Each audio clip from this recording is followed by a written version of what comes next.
Are you working past the age of 65 at a large employer and still have the opportunity to contribute to an HSA? What should you do? Well, here to talk with me about this is Jae Oh, author of Maximize Your Medicare. Jae, welcome.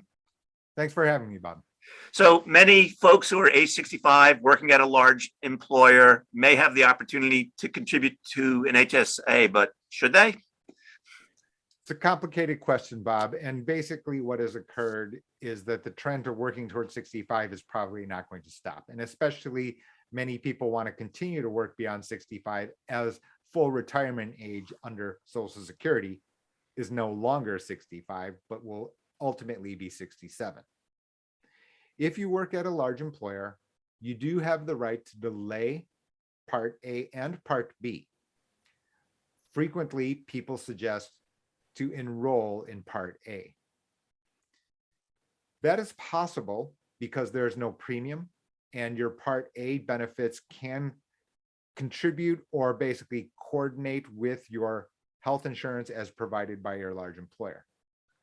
That said, there is a special exception, sometimes not well known, which is that you cannot have and contribute. You cannot contribute to an HSA and also be simultaneously enrolled in Part A. And this is an important and a subtle fact because many times HR departments are not fully up to speed. They've not yet fully adopted to this idea that persons are going to be working beyond 65. They've got a lot of different responsibilities there.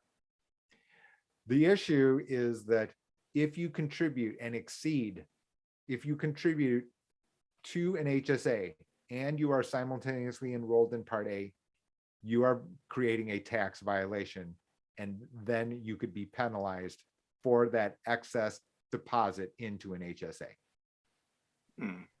So I know there's all sorts of rules about when you have to stop contributing to an HSA when you enroll in Part A.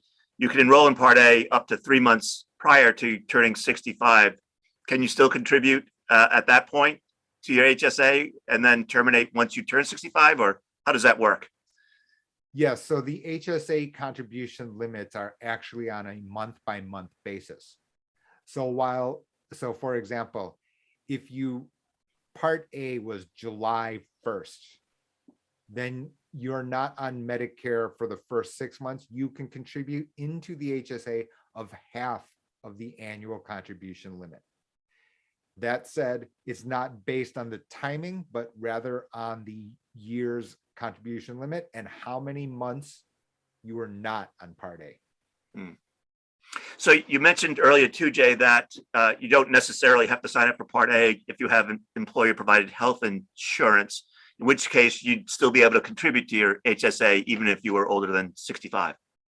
It is true, Bob, and some persons want to take advantage of the tax efficiency of an HSA, meaning that those are pre-tax dollars. You get to take a deduction. Your employer may be contributing into the HSA.